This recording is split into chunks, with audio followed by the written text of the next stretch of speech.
The Radio Memories Network is brought to you in part by Liberated Syndication, podcast publishing made easy, libsyn.com. That's LIBSYN.com. Welcome to the Old Time Radio Network Suspense Stories. Are you ready for a thriller, chiller, or the macabre? We invite you to enjoy stories that will keep you in suspense. We now go back to the early days of radio and our imaginations with our featured suspense presentation.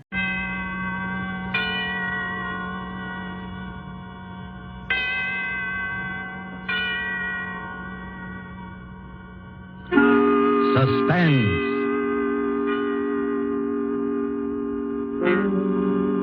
This is the Man in Black, here again to introduce Columbia's program, Suspense. If you have been with us before, you will know that suspense is compounded of mystery and suspicion and dangerous adventure. In this series are tales calculated to intrigue you, to stir your nerves, to offer you a precarious situation, and then withhold the solution until the last possible moment.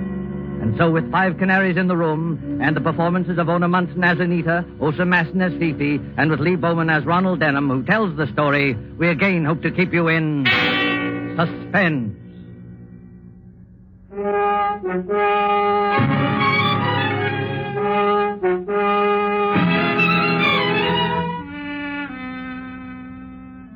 The trouble was, you see, that the whole apartment vanished. It's true. The flat disappeared straight out of that apartment house. And the dead man disappeared with it. No, I'm not crazy. And in spite of what they said, I hadn't taken too many drinks. You see, I was getting married to Anita in another 2 weeks, and Jimmy Westlake gave a bachelor party for me. Well, hang it, it's a situation that might have happened to you.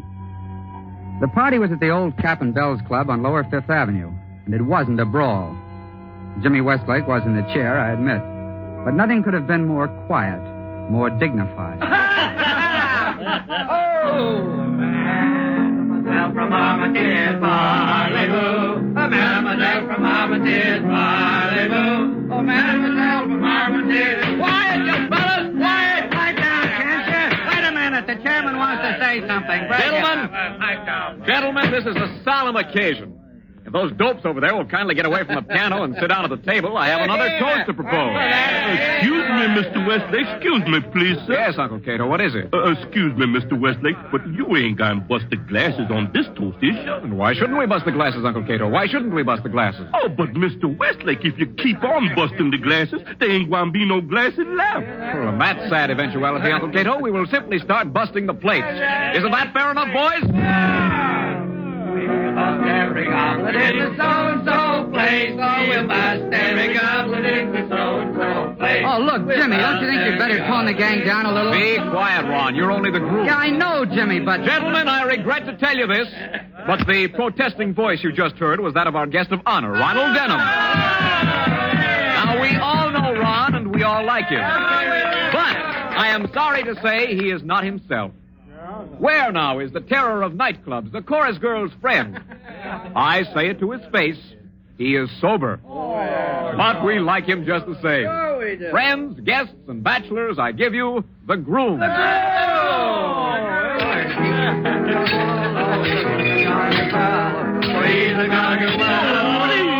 Please, gentlemen, don't bust the glasses. Hey, come on, Ron. Come on, say a few words. That's right, Ron. Get out. Come on. Now, look, boys, I thank you for all the good words, and I don't want to be a wet blanket on the party, but it's nearly midnight, and I've got to get home early.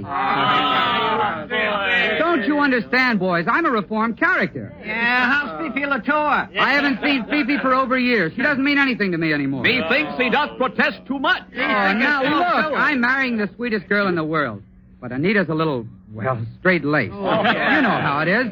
What's more, there's my Uncle Rufus.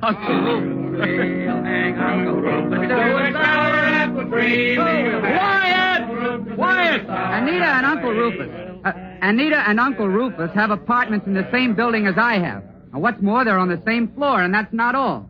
Tom Evans, the fellow I share my flat Wait a with. minute. Where is Tom Evans tonight? What's the matter with him? Tom works for Uncle Rufus, and he doesn't drink. Oh, he works for Uncle Hey, fellas. And he never takes a drink. Oh, he works for Uncle Rufus. Quiet, you baboons. Quiet. Now, wait a minute. Will you put yourselves in my place? My girl and my uncle and my best friend, Tom Evans, are all expecting me to come home from this party in an ash cart. Sure. And I'm going to fool them. Why, sure, is that so? Oh, now have a heart, can't you? Uncle Rufus must be a pretty tough egg, isn't he? Oh, he's all right, but after his first $1 million, it went to his head. Has he got any human weaknesses? Yes, he keeps canaries. Oh, no, not the kind of canaries you're thinking. I mean the kind that go tweet-tweet in cages. Oh, what's the use? What do you say, gentlemen? Shall we allow this pure in heart to wend his way home? Well, he's got a drink for the bride, though. That's right, Ron. Can you, as a chivalrous gentleman, refuse to drink to the bride? You can't, and you know you can't. Uncle Cato. Yes, Mr. Westlake. Get a beer mug from the sideboard there. Fill it with champagne. Oh, now, wait a minute, Jim. One more drink won't hurt you, Shirley. Just one little drink. Well, no, I suppose not. Fill it up, Uncle Cato. All right, I'll have one more drink, just in honor of the occasion. But that's all, do you understand? That's absolutely all.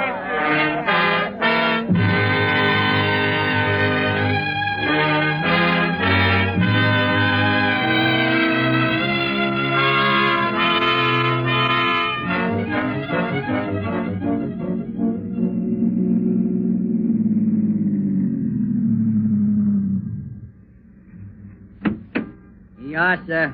098 Park Avenue. Hey, mister. Come on, wake up. What's wrong? You're home, mister. This is the apartment house. Oh, yeah. Yes, of course. All right, Thanks. Out we go.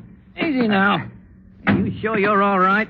Yeah. Yes, I'm all right. I've been to a bachelor party. Yeah, sure, I know. Well, take it easy now. I can't see straight.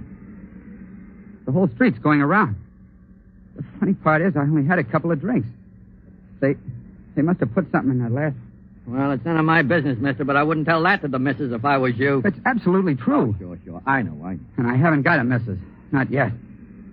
On my word of honor, I'm a reformed character. I have nothing to do with any woman except... Ronald Denham. As I live and breathe, it is Ronald Denham. Fifi Latour. Oh, Cherie, how good it is to see you. I look everywhere for you. I cry my eyes out, but I don't find you. What are you doing here? I live here, Fifi. I moved. Oh, you tried to get away from me, yes? Yes. No, I mean... Here's your money, driver. Night. Well, good night, sir. It's a friend of yours, lady. You better take care of him. I'd take care of him. Yes, you bet you. My poor Ron. I forgive you this time, because you've been under wrestle-dazzle and you need someone to take care of you. You live in this building, yes? Yes, 5th floor. Oh, good. I take you to your apartment. No. You say no, huh? And why not? Because you mustn't go in there. Oh, there's another woman. What? Oh, yes? Well, yes. The fact is, Fifi, I'm going to get married. Married? Oh, for heaven's sake, Fifi, don't make a scene in the middle of the street. Oh, you break my heart, eh? Right in the middle of Park Avenue, you take my heart and you break it bang, bang. Fifi, please. Now I tell you what you do. You will take me to your apartment this very minute. No, definitely no. You will give me one cigarette and one brandy. You will tell me what this means. Oh, I warn you, by golly, I start screaming so they can hear me at City Hall. I can't do it, Fifi. All right, then I start screaming. No, wait a minute. Oh, of all the times in the world, you had to pick this. Do I go along, Cherie? Yes or no? Well, if I do take you, Fifi, will you promise to be good? Cherie, I am always good. You won't kick up a row or start banging at doors. Oh, if Anita heard of this. Anita? And who is she? Oh, never mind. I'm too groggy to argue. Come on.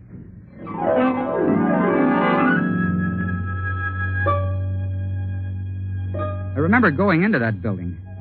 Dim religious light, deep carpets, an automatic elevator that you work yourself. I remember stepping into that elevator because the floor creaked. I remember pressing the button for the 5th floor. I took Fifi with me, and I took her into what the champagne told me was my own flat. Maybe you think that's funny, but it won't be funny much longer.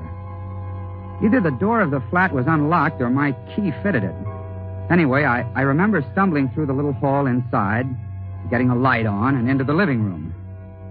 I remember sitting back in an easy chair, thanking the Lord I was home. You don't mind if I take my coat off, Cherie? Look, Fifi, couldn't you just go home? I want to talk to you, Cherie. And this is one very nice flat. I like it. Thanks a lot. You and Tom Evans, you have good taste in furniture. We didn't choose the furniture, Fifi. This girl of yours chose it, I suppose? No, it comes with the flat. Oh, you mean? Well, these are furnished flats. They're all furnished exactly alike except for the personal things you bring yourself. Like that picture on the wall behind me. What picture, Cherie? The painting of the clipper ship over there. But, Cherie, your eyes are funny and you cannot see straight. There's no picture on that wall. Wait a minute. What's wrong? Why you jump up? We don't own any bronze bookends. And the lampshades are different. And, Fifi, we're in the wrong flat. Oh, well, then that explains everything. Explains what? It explains about the canary birds. What canary birds? When we first come in here, I think I hear a lot of birds sing. And I think, ooh la la, this is a funny taste for Ron Denham and Tom Evans. But then... Uncle Rufus. Great Scott. Uncle Rufus. This uncle of yours, he keep canary birds? Yes, 5 of them, but this isn't his flat. I know his flat as well as I know my own. Where'd you hear the singing? Behind that door over there, where I point. That ought to be the door to the dining room. But what was that? Oh, there's a car backfire. Maybe yes. Maybe no, unless they keep cars in dining room. That was a gun. It came from the dining room. Yeah, I think so. Quick, let's get out of here. Oh, no, we don't. I've been pushed around tonight till I'm good and mad, and I'm just about crazy enough to find out what this is all about. You're not going to open that door. You just watch me. There's a light in that room anyway. How you know? Look under the sill of the door. Not a very bright light, but... Ron, don't do it. Stand back now while I get the door open. Dining room. But not Uncle Rufus. And 5 canary birds. 5 canaries in cages, all in a line. Where in Satan's name are we? Oh, sure, I don't know. Whose flat is this? Who except Uncle Rufus would keep 5 canaries? I tell you one thing, though, and then I go out of here. Well? There's somebody watching us. Where? That swing door to the kitchen is partly open. But don't look. The devil can I see it if I don't look? There's somebody standing behind it. I see the light shine on his eye. Quiet, Fifi. Hello there. Hello there. The door move a little more. He's pushing it. Oh, excuse me, sir. We didn't mean to barge in here. We're not burglars or anything like that. We got into the wrong flat, that's all. I want to apologize if we... Straight out through the door, flat on his face. What's the matter with him? Why don't he move? I've got an idea, Fifi. It's because he's dead.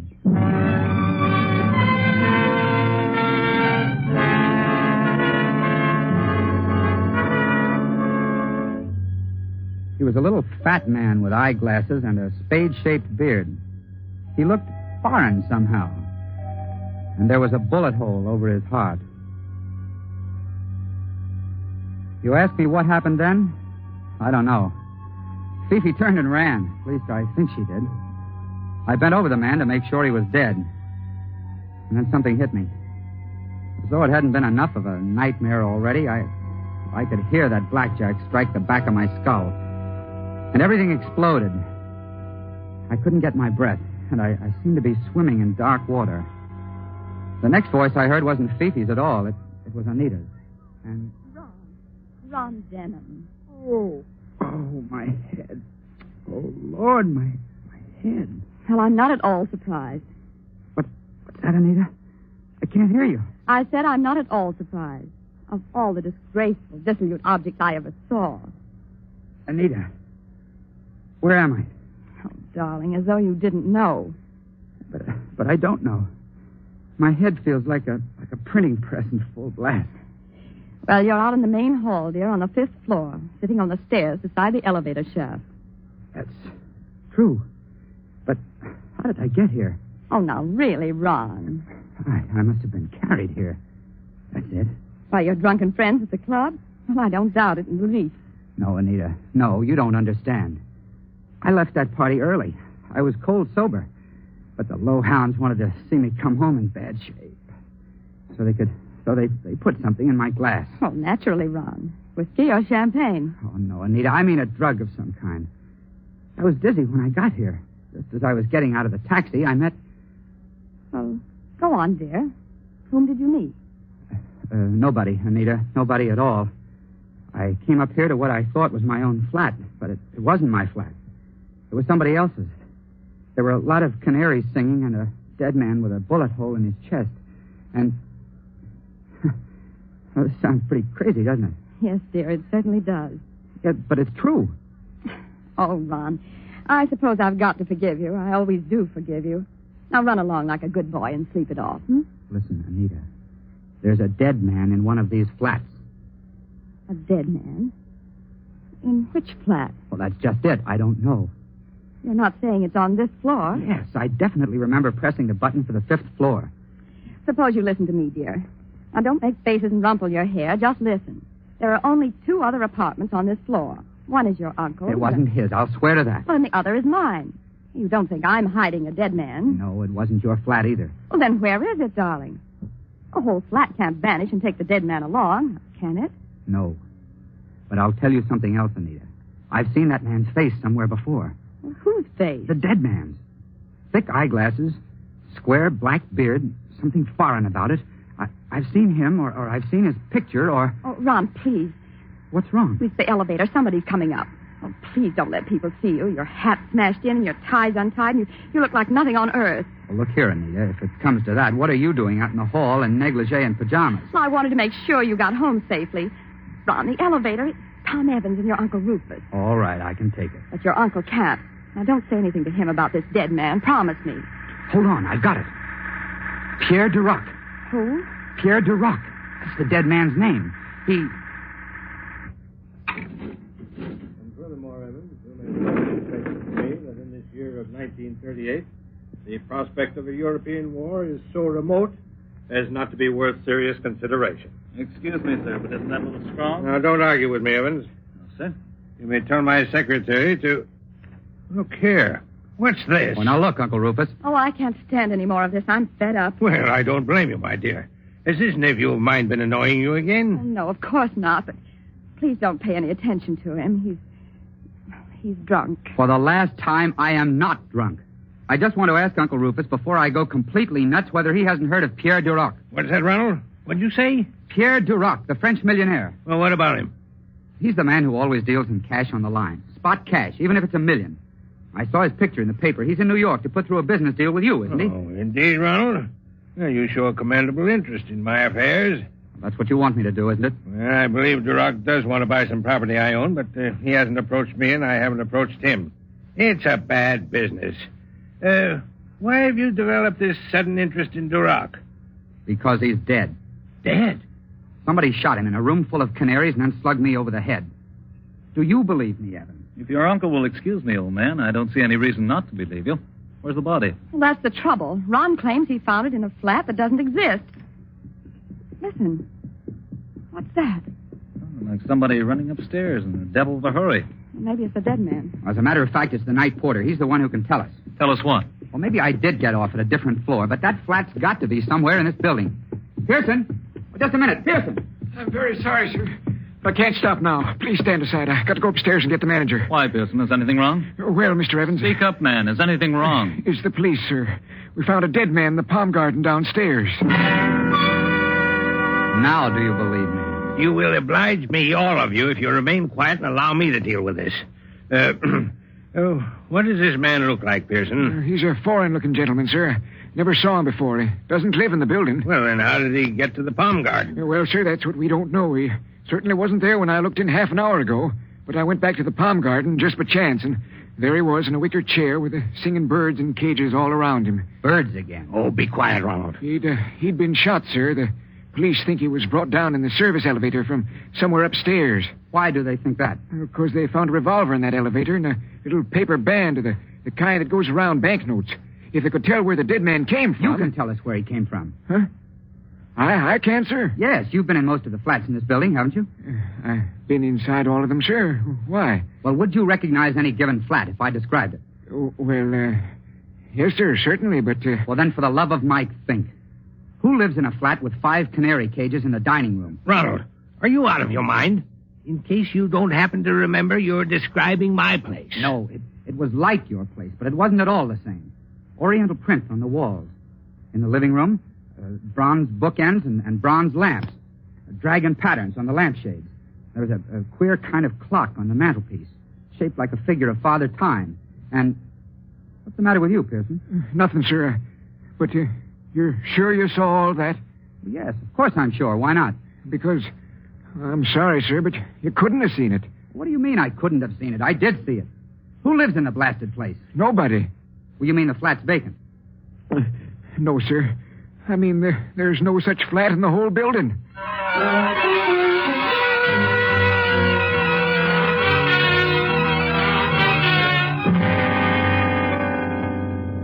And that's the position I was in when the police took us down to that palm garden to see the body.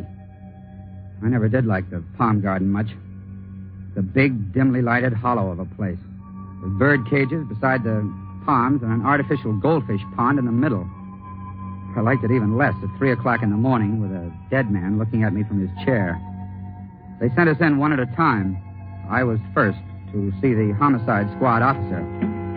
And there was Inspector Braddock, a big, sleepy-looking hulk with a hat like a pirate, sitting on a bench throwing pebbles at that pond. Back would go his arm, and a pebble would hit the water. Back would go his arm, and a pebble would hit the water.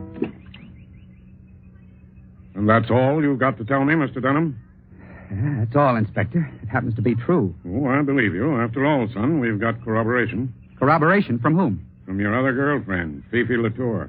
Fifi's not here. She ran out of here as soon as Duroc's body fell through that door. Yes, but she didn't run far. A cop wondered why she was running and brought her back. Where's Fifi now? In that room there, talking to your official girlfriend. Oh, that's fine. That's beautiful. The one thing I didn't tell Anita. Why don't you wake up? Wake up? How? This isn't post office any longer. It's murder. And one of that gang out there shot Pierre Duroc. Are you serious? Serious. Sure, I'm serious. This is as clever and slick and mean a trick as ever went on the blotter. Pierre Duroc was one of the goats. You were the other. This uncle of yours is a fairly important guy, isn't he? Wait a minute. Just exactly what are you saying about the old boy? I'm saying he gets lots of publicity. This hobby of his, keeping dicky birds, must be pretty well known. Yes, I suppose so. All right. So if Duroc came to visit your uncle tonight... You say if Duroc came to visit my uncle. What you're forgetting, son, is that Duroc's an important man, too. He's a visiting foreigner, capital letters, and the department's got to keep an eye on him. Duroc did go to visit your uncle tonight, and he was carrying $20,000 in cash. What are you intimating? Murder. Inspector Braddock. Yes, Sergeant? That crowd out there is raising Cain, especially the old man and the French gal. Shall I let him in? Yeah, you can let him in now. No, more than an hour. Sitting in an anteroom without even hearing why we're here. I tell you, Evans, this is intolerable. It's all right, sir. They probably know what they're doing. You think so, my friend? But I still don't know why I'm here. How very interesting, Miss Latour. Such extreme absent-mindedness. Or perhaps Ron could tell you why you're here. Oh, listen, Anita, I can explain everything. Can you explain the disappearing apartment? Well, that's better. I'd like, if you don't mind, to have a little quiet here. Now, which one of you is Mr. Rufus Denham? I am Rufus Denham, sir. Rufus Denham of Denham & Company. Can there be any doubt whatever about that? No, but I thought I'd ask. I was just telling your nephew, Mr. Denham, that Pierre Duroc came here tonight to see you. To see me, Inspector? That's right. I can only characterize that statement, sir, as a flat and downright lie. I've never met that man. I didn't say you met him. I said he came here to see you. Duroc wanted to buy some property from you, didn't he? Well, I suppose he did. And Duroc always paid spot cash, didn't he? Yes, I believe so. Just one more question. I imagine you've got a secretary. Yes, naturally I've got a secretary. Miss Helen Gardner. What about her?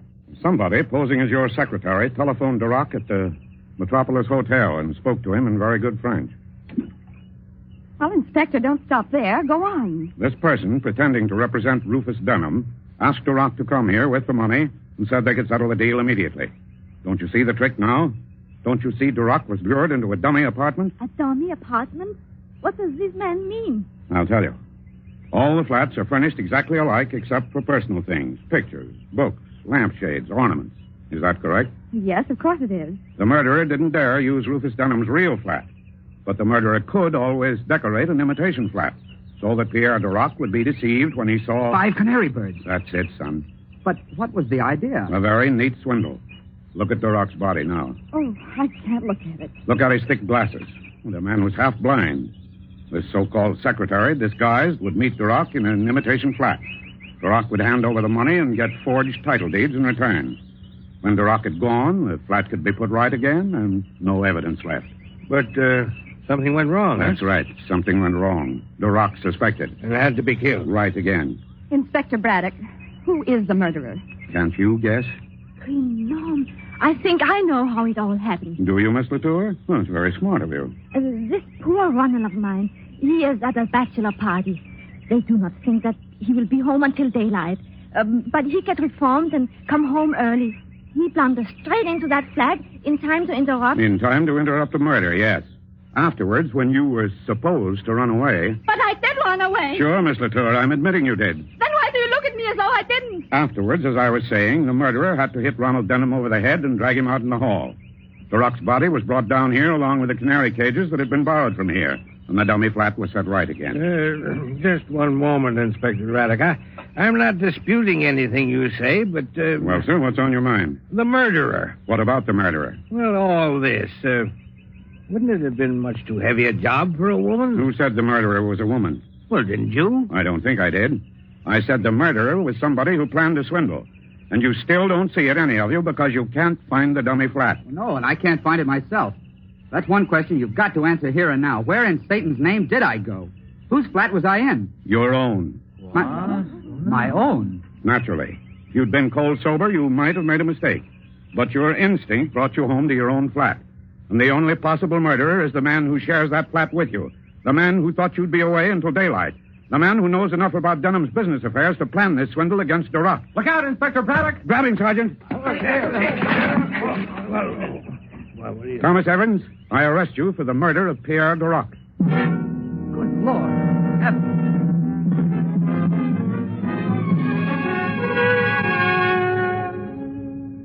Well, that's about all there is to the story. Anita and I were married last week. She's a wonderful girl. I tried to talk her into our staying on in my old flat, but she said she just had to have an apartment which didn't have such a habit of disappearing. But we're very happy. We agree about everything, don't we, dear? Oh, practically everything, darling. But I still don't think it was cute of Fifi to send up 3 dozen canaries for a wedding present.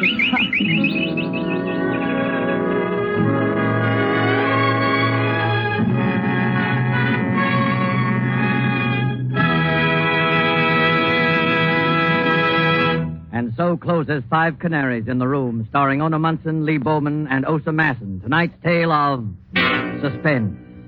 This is your narrator, the Man in Black, who conveys to you Columbia's invitation to spend this half hour in suspense with us again next Tuesday, when our suspense play will be Last Night by Cornell Woolrich, and will star more of your Hollywood favorites.